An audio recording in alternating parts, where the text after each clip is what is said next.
So I love my Farmhouse sink. The only problem I have is that I don't like filling it up all the way. So I had been using these little tub containers. The problem with these containers is that they're really difficult to store. So I actually found this set of 2 collapsible containers. This one is the large and this one's the small. The small is actually 12 inches by 8 inches and it is 4 feet deep.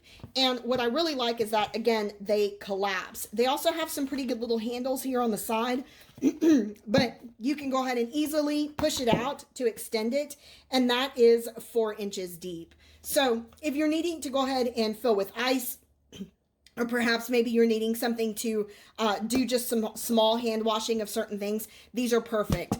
Once they're collapsed, they easily go ahead and store inside of one another. This one here, as far as the size, is actually 16 inches by 12 inches, and then it too is 4 inches deep.